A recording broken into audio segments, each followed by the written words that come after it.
Lollipop, permen manis berwarna cerah bak pelangi ini jadi salah satu panganan favorit anak-anak hingga orang dewasa. Dan pada segmen Sehari Menjadi kali ini, kami akan ajak Anda untuk melihat langsung proses pembuatan lollipop di kampung permen lollipop di Kota Malang, Jawa Timur. Ini dia liputan selengkapnya.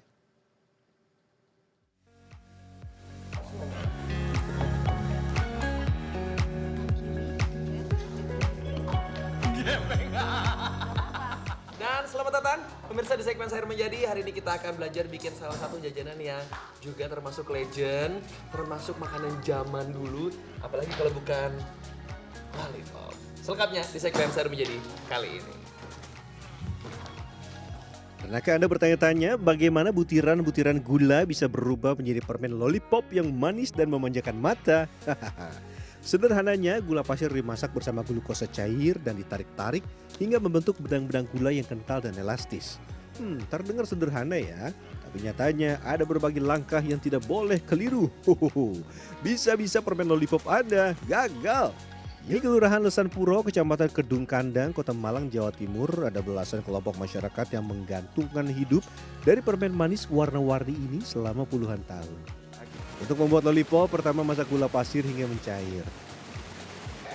Dari buihnya kalau kadar airnya rendah, itu buihnya pelan-pelan itu 150 derajat sudah matang, pelan-pelan itu. Tapi kalau yang banyak kadar airnya 150 masih terus buihnya itu nggak bisa pelan-pelan gitu. Itu kadar airnya banyak biasanya.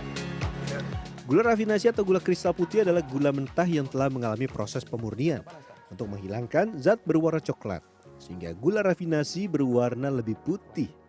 Setelah mencair, tambahkan glukosa cair. 1 kilo bandingannya 1/4. Yang sekilo apa? Gula sekilo, glukosanya 1/4-nya. Oh iya nih, Aduk. lengket sekali ya. Sederhananya, glukosa cair atau sirup glukosa adalah cairan kental, manis, dan bening yang terbuat dari pati tanaman. Kalau gula rafinasi lebih umum digunakan sebagai tambahan saat memasak dan membuat minuman, sedangkan glukosa cair lebih banyak digunakan dalam industri makanan. Nah, ini dia alasannya kenapa pembuatan lollipop harus menggunakan glukosa cair. Kalau misalkan tidak ada glukosanya bisa jadi nggak tuh? Nggak bisa.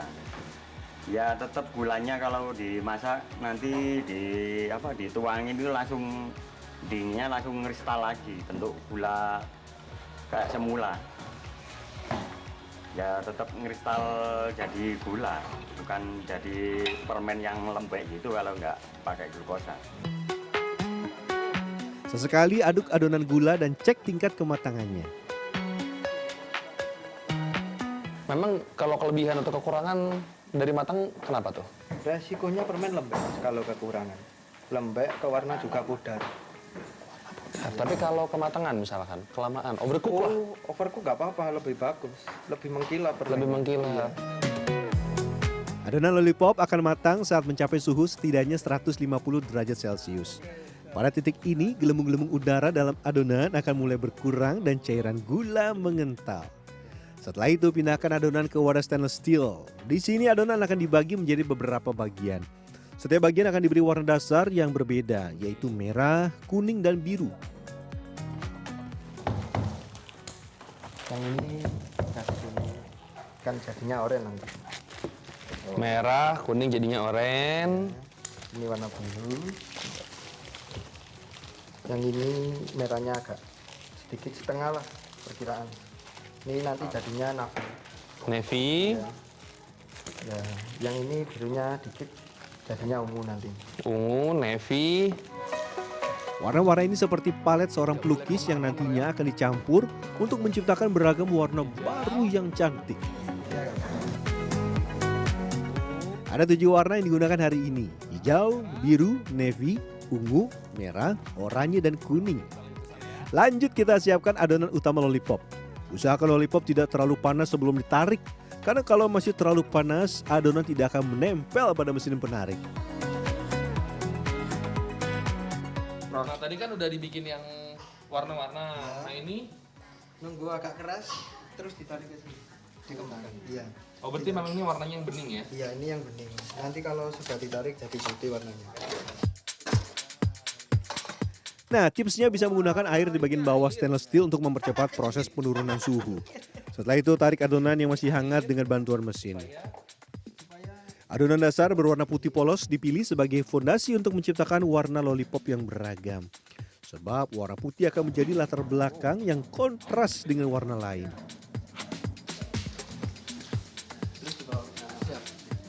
Ya, kalau ini gak lengket, Mas. Oh, ente. Sok-sokan. Ntar jatuh suruh bikin dari awal. Jangan tuh. Nanti ya. Masih agak hangat loh. Ini hangat apa, Mas? Panas. Gini dong ya. Walah, baunya kompor ini. Papanya gini. Beneran? Tenanan nih, bauku kompor gitu. Soalnya aku nggak ngabuk siapa. Tuh. Mana sih? Tuh. Oh iya. Oh iya. Suhu adonan menjadi faktor penting dalam pembuatan lollipop.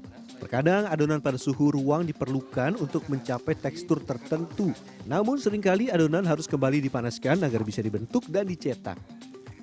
Selanjutnya adonan lollipop akan ditarik perlahan hingga membentuk silinder kecil yang padat.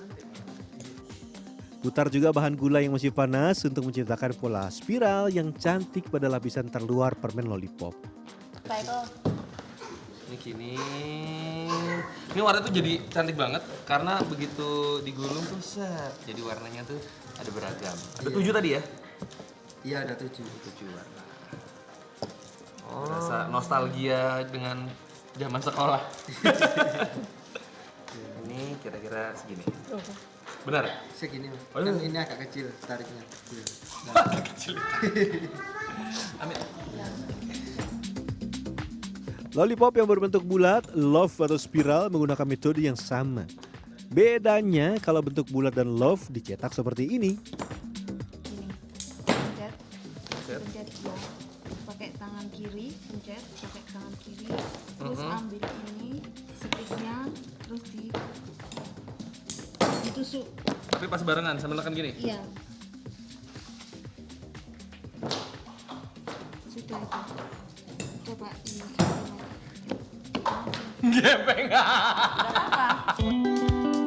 Kecepatan tangan menjadi kunci dalam membuat lollipop karena lollipop yang sudah mencapai suhu ruang dipastikan mengeras dan patah.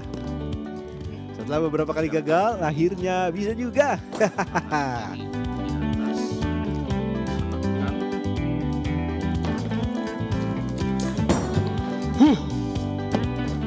Nah, lumayan lah. Lumayan. Nah, ciri-cirinya kalau yang baru dibuat adalah mengkilap. Mantap. Ini bertahan berapa lama, Ibu? Bertahan hampir 1 tahun bertahan bisa. Hari ini ada sekitar 2000 permen lollipop yang dipesan di tempat ini. Beberapa di antaranya adalah berbentuk spiral.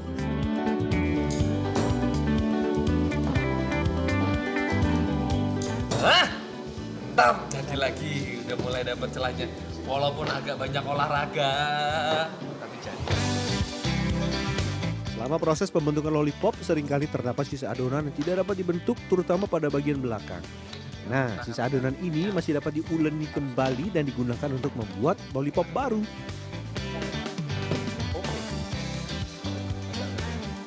Pak Bos! Ini didaur ulang begini maksudnya Pak Bos? Oh, masih bisa. Masih bisa? Oke. Jadi bagian-bagian yang belum bisa dibentuk karena memang udah ya betul. Informasi sih bisa didaur ulang lagi atau dibentuk lagi. Kita akan lihat seperti apa. Campurkan adonan gula baru dengan adonan sebelumnya. Namun jika adonan sudah agak mengeras, bisa dihancurkan menggunakan palu. Untuk mempermudah proses pencampuran dan melelehkan kembali adonan yang mengeras, sebaiknya dilakukan dalam wadah yang dilengkapi pemanas.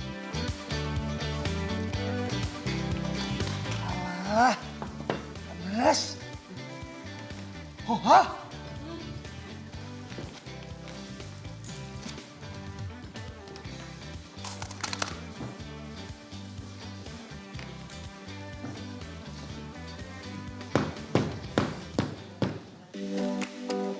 Ketika sudah rata, tarik kembali adonan dengan mesin dan tambahkan perisa khusus permen untuk memberikan aroma khas.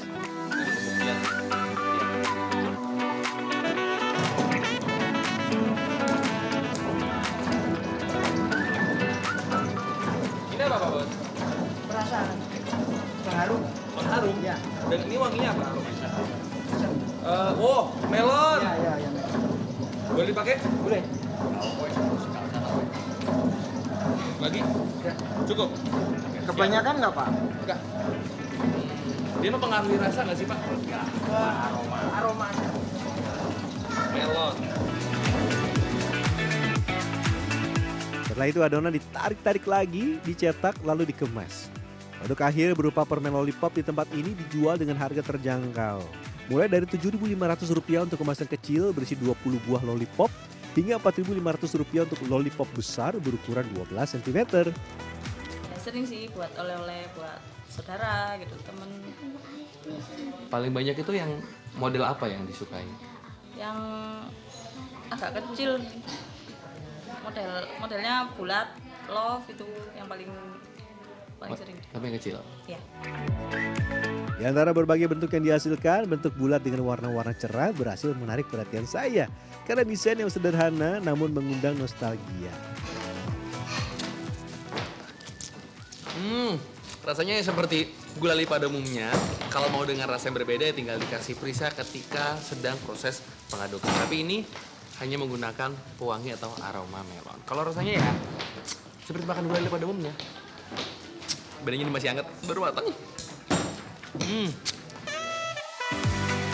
Mengkonsumsi makanan manis dalam jumlah yang tepat juga dapat memberikan energi tambahan untuk beraktivitas. Namun penting untuk diingat bahwa konsumsi gula sebaiknya tidak berlebihan. Rian Fernando, Dwi Agung Yuldiarto, Malang, Jawa Timur.